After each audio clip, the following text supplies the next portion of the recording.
Hello everyone, आप सभी का स्वागत है राइजिंग चैम्प्स में। माई सेल्फ कृष्णा, और आज हम लोग देखने वाले हैं परसेंटेज का टाइप नंबर 4, जो कि कॉन्सेप्ट बेस्ड होने वाला है इनकम और एक्सपेंस टर्म के ऊपर। जब जब भी आपको इनकम और एक्सपेंस की बात की जाती है किसी क्वेश्चन के अंदर, तो हम लोग जो है ये कॉन्सेप्ट जो है जनरली यूज करते हैं। जैसे कि आप जानते हो कि जब ये कॉन्सेप्ट हम लोग यूज करेंगे तो आपको कुछ बातों का ध्यान रखना होता है। जैसे कि अगर मैं इनकम की बात कर रहा हूँ, एक्सपेंस की बात कर रहा हूँ, कमाने की बात कर रहा हूँ, खर्चा करने की बात कर रहा हूँ, तो यहाँ पर सेविंग भी जो है एक टर्म है, उसका भी आपको ध्यान रखना होता है। आप इन तीनों का रिलेशन भी बहुत अच्छे से जानते हो कि इनकम जो होता है वो एक्सपेंस और सेविंग का टोटल होता है। मतलब एक्सपेंस और सेविंग अगर आप दोनों को जोड़ दो तो आपको जो है इनकम मिलती है। और इसी टाइप के क्वेश्चंस जो है आज हम लोग देखने वाले। बट लेक्चर स्टार्ट करने के पहले अगर आपको लेक्चर के रिगार्डिंग कोई भी डाउट हो तो नीचे दिए गए नंबर पे आप हमें मैसेज या फिर कांटेक्ट कर सकते हैं, या हम लोग की जो ऑनलाइन बैचेस चल रहे हैं जिसमें प्री एग्जाम और मेंस एग्जाम की जितने भी क्वेश्चंस होते हैं वो डिस्कस किए जाते हैं, तो वो भी आप जो है ज्वाइन कर सकते हैं। सो आइए स्टार्ट करते हैं। सो डायरेक्ट हम लोग क्वेश्चन के ऊपर आते हैं, क्योंकि इसमें और कुछ एक्सप्लेन करने जैसा नहीं है, तो डायरेक्ट क्वेश्चन के ऊपर आते हैं। और क्वेश्चन आज के काफी अच्छे होने वाले, सो लास्ट तक जरूर बने रहिए आप लोग। गोपाल ने 30% का जो अपना इनकम है वो ग्रोसरी पे खर्चा कर दिया, और 40% का रिमेनिंग ट्रैवलिंग पे खर्चा कर दिया। देखो, ये जो रिमेनिंग वर्ड्स होते हैं ना, वोकैबुलरीज जो होती है मैथ्स की, वो भी बहुत जरूरी होती है कि रिमेनिंग वर्ड की वजह से बहुत कुछ बदल जाता है। And after this he spend 25% of the remaining income on education, और उसका एनुअल इनकम कितना है, लगभग कितना है उसका, 2 लाख रुपए का जो है एनुअल इनकम है। अगर ये रिमेनिंग वर्ड नहीं होता तो आप बोलते कि सर 30% खर्चा किया, 40% खर्चा किया, 25% खर्चा किया, तो टोटल हो गया 95%, और उसके पास अभी बचा है 5%। बट अब आप क्या बोलोगे कि सर 100 में से 30% खर्चा करने के बाद उसके पास 70% जो है अभी बचा हुआ है। फिर वैसे ही करते करते बचा हुआ जो अमाउंट है उसका परसेंटेज निकालोगे। मैं उसको सिंपल इक्वेशन में लिख देता हूं। ये जो है वो विदाउट रिमेनिंग वाला कॉन्सेप्ट है। अगर रिमेनिंग वर्ड नहीं होता तो आप इस तरीके से लिखते कि ये उसकी हो जाती सेविंग, और ये जो ऊपर वाला है ये उसका हो जाता एक्सपेंस हो जाता, ठीक है। बट अब आप क्या करोगे कि उसका जो है एनुअल इनकम आपको दिया है 2 लाख रुपए जो है, और इसमें से आपने 30% जो है खर्चा कर दिया।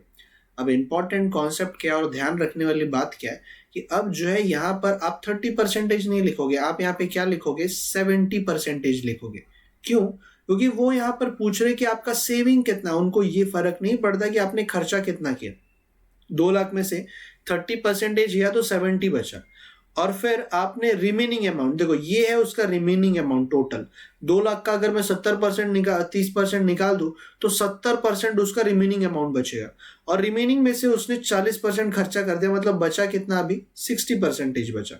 और फिर इसका ये रिमेनिंग अब अमाउंट बचा, अब ये अमाउंट बचा है, और इसमें से 25% खर्चा कर दिया, मतलब रिमेनिंग अमाउंट कितना है, 75% है। और लास्ट में उसकी सेविंग कितनी हुई, ये आपको क्वेश्चन में जो है पूछा गया कि लास्ट में अब उसने जो उसका सेविंग जो है कितना किया। तो अब सिंपल है, अब आपको सिंपल क्या कर लेना है कि कैलकुलेशन के हिसाब से सारे वैल्यूज जो है कट कर लेने। सारे वैल्यूज जो है आपको यहाँ पे कट करना है, 0 0 0 0, ये 0 कट हो गया, तो बचा 20, 7, 6 और 75। अब इसको आप कैलकुलेट करके जो भी आपका आंसर आएगा वो आपका फाइनल आंसर होगा। और कैलकुलेशन में कितना टाइम लगता है बहुत ज्यादा मैटर करता है।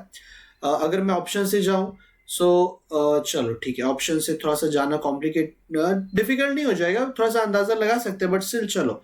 7 6 42 होता है, और 42 2 84 होता है, तो 840 बन गया वो, और 75 होता है। अब देखो मैं क्या कर रहा हूँ, 75 0 70, सॉरी 75 0 0, 75 4 होता है 300, तो इसको 0 लगा दिया मैंने, और 30 हो गया कैरी।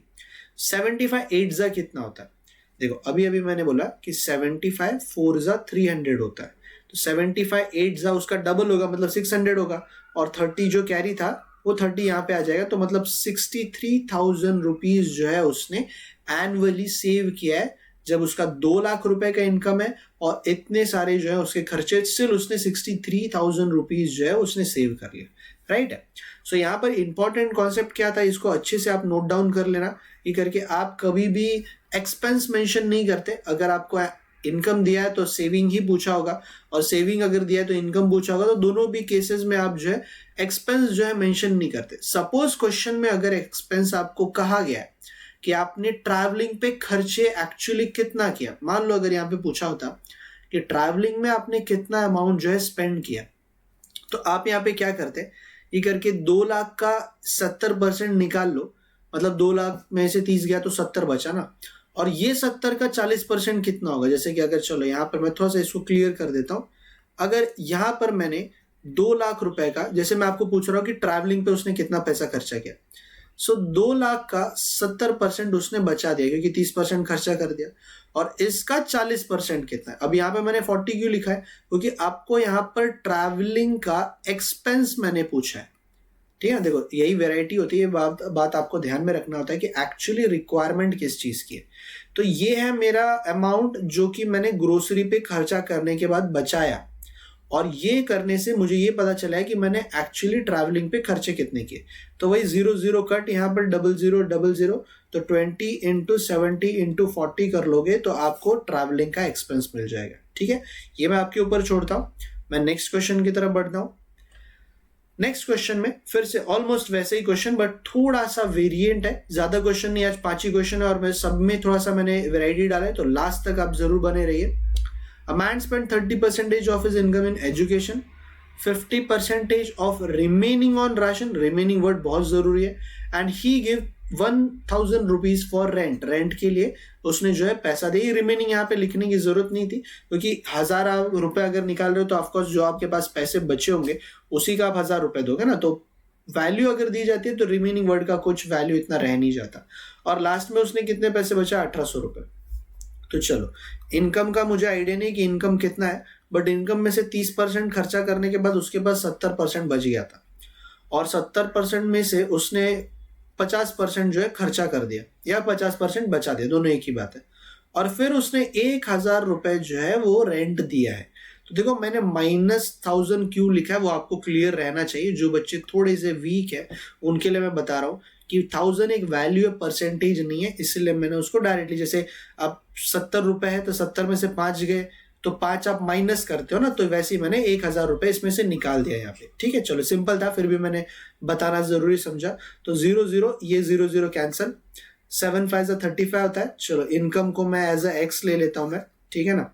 सो 35x अपॉन 100, -1000 को मैं वो साइड भेज दे रहा हूं तो प्लस हो जाएगा, वो -1000 ये सेट जाएगा तो प्लस हो जाएगा, तो 1800 बन जाएगा। और फिर इसका जो वैल्यू है 5 7 520, so x equals to 2800 into 20 divide by 7, तो ये आ जाएगा आपका 400। और 4 2 होता है 8, और 8 के आगे आप 3 0 लगा दोगे कि यहाँ पे 3 0 आपको नजर आ रहे हैं। तो 8000 रुपीज जो है वो उसका एनुअल इनकम था। इतने खर्चे करके उसने 1800 रुपए बचा, मतलब एनुअल इनकम था उसका 8000 जो है रुपीज था।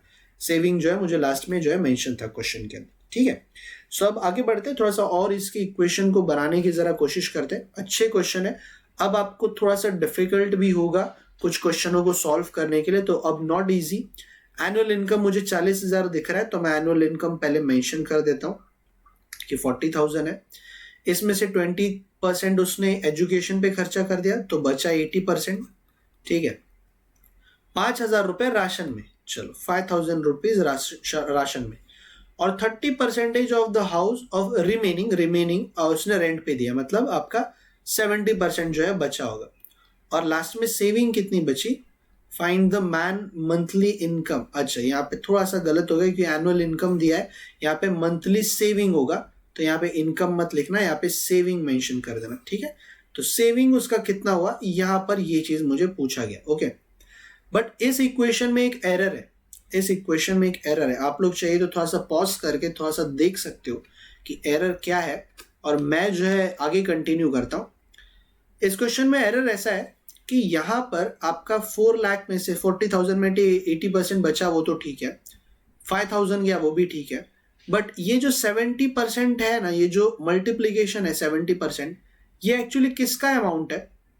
यहाँ पर जो रिमेनिंग पैसा बचा था, मतलब 40,000 में से जब आपने 80,000 बचाए, और फिर 5,000 रुपए खर्चा कर दिया, उसके बाद जो पैसा बचा उसका 70% मैं निकालना चाहता हूँ, ठीक है ना। वरना अगर देखो मैं ब्रैकेट नहीं लगा रहा था ना, तो ये 70% 5,000 के ऊपर लग रहा था कि 5,000 का 70% मुझे बचाना है। 5,000 का 70% थोड़ी ना मुझे बचाना था, मुझे वो अमाउंट बचानी थी जो इतने खर्चे होने के बाद, यानी कि 20% एजुकेशन के ऊपर, 5,000 रुपए राशन के ऊपर खर्चा होने के बाद जो पैसा है, बचा हुआ पैसा, रिमेनिंग वैल्यू, उसका 70% निकालना था। तो ये ब्रैकेट नहीं होने की वजह से पूरा मेरा इक्वेशन जो है गलत हो रहा था। सो अब जब मैंने ब्रैकेट अप्लाई कर दिया तो यहाँ पर मैं 0 0 कट, 8 4 जा होता है 32, और 32 के आगे 3 0, क्योंकि यहाँ पे 3 0 नजर आ रहे हैं, इसमें 5,000 रुपीज आ जाएगा। अभी भी ब्रैकेट एप्लीकेबल है, क्योंकि ब्रैकेट अभी भी पूरी तरीके से ओपन नहीं हुआ है, क्योंकि अंदर की वैल्यू अभी भी सॉल्व नहीं हुई है। ये हो जाएगा 27,000, ठीक है ना। और इसमें से आपको 70% जो है अब निकालना है। 00 00 कट 7, ये 00 यहाँ पे आ जाएगा, 7 7 जा 49 होता है, तो 4 कैरी, 7 2 जा 14, यहाँ पे ये आ जाएगा आपका सेविंग। सेविंग कितना है, लगभग 18,900 जो है यहाँ पर आपका सेविंग आपको नजर आ रहा है। 18,900, ऑप्शन नंबर ए आपको राइट नजर आ रहा है। बट देखो यहाँ पर ये एक छोटे से ब्रैकेट के वजह से आपका पूरा का पूरा इक्वेशन जो है रॉन्ग हो सकता था। तो इस बात को समझना है, ये करके जब भी आप इक्वेशन लगा रहे हो, बहुत छोटी छोटी चीजों का भी आपको कभी कभी ध्यान रखना होता है कि करके ये एक्चुअली 70% की जो वैल्यू है, ये बिना ब्रैकेट के किसके ऊपर अप्लाई हो रही है। मुझे ये 70% अप्लाई करना था रिमेनिंग वैल्यू के ऊपर, जो इनकी रिमेनिंग है, ना कि 5,000 के ऊपर, ठीक है। चलो आगे बढ़ते हैं। 2 क्वेश्चन और, ज्यादा क्वेश्चन नहीं है आज, बट ये भी बहुत बढ़िया क्वेश्चन है कि मंथली इनकम जो है एक पर्सन का लगभग है 13,500 रुपीज। मैं यहाँ पे मेंशन कर दे रहा हूँ 13,500 रुपीज। उसका मंथली एक्सपेंडिचर है 9,000 का। Monthly income of a person and his monthly expenditure is 9,000 rupees. चलो ये इनकम दिया है, ये एक्सपेंस दिया है 9,000 रुपीज का। Next year his income increase by 40%, 14% से बढ़ गया, और एक्सपेंडिचर बढ़ गया 17% से। अब ये देखो थोड़ा सा डिफरेंट क्वेश्चन है, तो इसको मैं जरा प्रॉपरली फिर से लिख देता हूँ, ठीक है ना। सो इनकम जो है आपका, आप भी नोट्स बनाते टाइम पे बहुत केयरफुल रहना, क्योंकि ये नोट्स आपको साल भर भी काम में आ सकते हैं, आने ही वाले, क्योंकि प्री एग्जाम अगर क्लियर हो गया तो मेंस एग्जाम को भी करने में, एग्जाम क्रैक करने में टाइम लगता है। तो यहाँ पर अच्छा मुझे एक बात बताना, सेविंग कितनी दिख रही है आपको, क्योंकि मैंने बताया 3 टर्म होते हैं ना, इतना कमाया, इतना खर्चा कर दिया, तो बचा कितना, तो 4,500 रुपए बच गए आपके। फिर मैं बोल रहा हूँ कि एक्सपेंडिचर को 7% से बढ़ा दे, क्योंकि 9,000 का 7% सिंपल है। 7% जैसे 1% कितना हो जाएगा, 1% 90 हो जाएगा, ठीक है ना। 1% 90 हो जाएगा, तो 7 हो जाएगा 630 रुपीज से बढ़ गया, यानी कि 9,630 रुपीज इसका अब जाके एक्सपेंडिचर हुआ। और इनकम कितने से बढ़ा, 14% से। 14% देखो 1% कितना होता है, 13.5, बराबर है। 1% कितना हो जाएगा इसका, ओके 135 हो जाएगा, 113.5 नहीं होगा, 135 जो है इसका 1% है। तो 14% कितना होगा, 14 से मल्टीप्लाई करूंगा तो 14 5 होता है 70, 14 3 होता है 42, 42 49 हो गया ये, 14 1 14 और बचा 8, तो 1890। तो इसमें अगर 1890 में ऐड कर दो तो इसका जो अभी इनकम है वो है लगभग 15,390 रुपीज का। और जो कि अगर मैं सेविंग निकालू तो 0, 9 - 3 6 होता है, 3 - 6 13 में से 6 निकाल दे 7, और फिर 15 14 में से 9 निकाल दूंगा तो 5, तो 5,760 रुपीज जो है इसका करंट जो आ रहा है, ये आ रहा है। ये 14% से बढ़ा है, इंक्रीज हुआ है, और ये इंक्रीज हुआ है 7% से, जैसे कि आपको क्वेश्चन में दिया गया। इसके बाद the percentage increase in the saving, percentage saving में कितना इंक्रीज हुआ। तो देखो यहाँ पर आपको थोड़ा सा देखकर भी अंदाजा होना चाहिए कि इंक्रीज जो वैल्यू, या फिर मैं जो बोलूँ कि डिफरेंस इन सेविंग एक्चुअली कितना है आपका, लगभग 1,260 रुपए। और अगर मैं परसेंटेज निकालूं तो 1260 का 4,500 से कंपैरिजन करूंगा, क्योंकि पिछला सेविंग उतना ही था। ठीक है, सो 9 5 एंड 9 1 9, 36 बचा, 4 0 और 5 1 ये आ जाएगा 28। सो 28% से आपका सेविंग बढ़ जा रहा है, अगर आपके इनकम का परसेंटेज इतना हो रहा है, इतने से बढ़ रहा है, और एक्सपेंस का परसेंटेज इतने से बढ़ रहा है, तो सेविंग का जो परसेंटेज है वो 28% से बढ़ जाएगा। कितने से बढ़ जाएगा? 28% से आपका जो है सेविंग बढ़ जाएगा। चलो, वेरी गुड। एक लास्ट क्वेश्चन और, आई थिंक ये क्वेश्चन काफी डिफरेंट था, थोड़ा सा अच्छा भी था। एक लास्ट क्वेश्चन और करते हैं, और ये आई थिंक काफी अच्छा क्वेश्चन रहेगा। अगर आप लोग ध्यान से नहीं करोगे तो आई गारंटी आपका एरर रह जाएगा, इसमें आंसर रॉन्ग आएगा। सो क्या बोल रहा हूं मैं? मिस्टर एक्स, चलो मिस्टर एक्स पिक्चर तो देखी होगी सब लोगों ने। मिस्टर एक्स थोड़ा सा याद आ गया। Mister x spend 20% of the monthly income in house hold expenditure. क्या यहाँ पे कहीं इनकम दिया है? ही लेफ्ट विथ, अच्छा सेविंग दिया। चलो इनकम को मैं एक्स ही ले लेता हूँ, मिस्टर एक्स का इनकम एक्स होगा, तो 20% उन्होंने खर्चा कर दिया, तो बचा कितना? 80%। फिर out of the remaining 25% on he spend on the children education, 25% education के ऊपर। 15 पर, देखो ये कंटिन्यूस सेंटेंस है पूरा, 25% on education, 15% on transport and 15% of medicine and 10% on entertainment. अभी अगर आप लोग इसका आंसर निकाल रहे रहोगे, पॉज करके अगर आपको आंसर निकालना तो निकाल लो। सो जिन लोगों ने आंसर निकालने की कोशिश की और आंसर नहीं मिला होगा, सो एक बात देखो मैं बताता हूँ, ये पूरा का पूरा सेंटेंस एक ही है, और इस सेंटेंस में कहीं पर भी रिमेनिंग नहीं लिखा है ना। 25% आपका एजुकेशन के ऊपर, 15% ट्रांसपोर्टेशन के ऊपर, 15% मेडिसिन के ऊपर, 10% एंटरटेनमेंट के ऊपर, कहीं पे भी रिमेनिंग नहीं लिखा है। तो ये जो आपका आएगा, ये टोटल आपका आ जाएगा कितना? 30, 40, 65% उसने खर्चा कर दिया एजुकेशन, ट्रांसपोर्ट, मेडिसिन और एंटरटेनमेंट के ऊपर। इसमें से जो 80% बचा था उसका 65% उसने खर्चा कर दिया। मतलब यहां पर मैं लिखूंगा कि सर 35% उसने अभी पैसा जो है बचाया, और लास्ट में उसको मिला 9,800 रुपए। सो ध्यान रखना कि ये जो लास्ट में जितने भी परसेंटेज थे, इसमें कहीं पे भी रिमेनिंग वाला वैल्यू मेंशन ही नहीं था। तो यहां पर आप इसको अलग अलग, मतलब 75/100, 85/100 ऐसे नहीं लिखोगे। तो थोड़ा सा इस बात का ध्यान रखना। 8 कैंसिल हो जाएगा। एक्स का वैल्यू अगर मैं प्रॉपरली लिख दूं आप लोगों के लिए, सो ये लगभग 100 × 10, ऐसे हम लोग जनरली लिखते नहीं है एग्जाम में, क्योंकि एग्जाम में इतना अपने पास टाइम होता नहीं है। सो 7 5 जा, 7 1 जा, 2 जा 4 00, 5 1 जा, 5 2 जा, 4 2 जा 8 एंड 4 25 जा, और 2 2 यहाँ पे कैंसिल। बचा क्या? 1400 इंटू 25 से मल्टीप्लाई करना, मतलब किसी भी चीज का हाफ कर देना। 14 का हाफ होता है 7 का हाफ होता है 3.5, तो 350 जो आ जाएगा वो आपका फाइनल आंसर आ जाएगा। Okay, what is in monthly income? अच्छा मंथली इनकम कुछ गड़बड़ हो गया। अच्छा सॉरी, 00 मैं भूल गया ना यहाँ पे।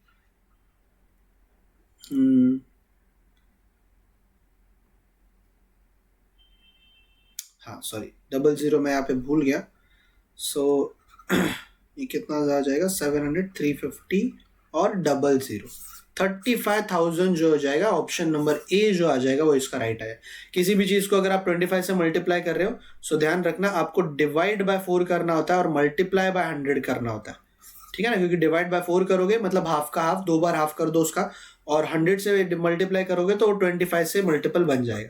तो यहाँ पे बस मैंने 100 लगाना थोड़ा सा मिस हो गया, तो एग्जाम में ये चीजें बिल्कुल नहीं होनी चाहिए। सो आई थिंक ये टाइप काफी इंपॉर्टेंट है, और काफी मैंने अच्छे क्वेश्चंस यहाँ पे डाले। अगर स्टिल आपको कुछ भी और चाहिए रहेगा तो जरूर आप मुझसे बोलिए। नेक्स्ट लेक्चर में जल्दी मिलते हैं कुछ और बेहतरीन टाइप के साथ। तब तक सभी को take care and good bye. अगर आपको हमारा ये वीडियो पसंद आया है तो प्लीज हमारे चैनल को ज्यादा से ज्यादा शेयर करिए, लाइक करिए एंड मोस्ट इंपॉर्टेंट सब्सक्राइब करना ना भूलिए। तो मिलते हैं अगले वीडियो में, तब तक के लिए take care and good bye.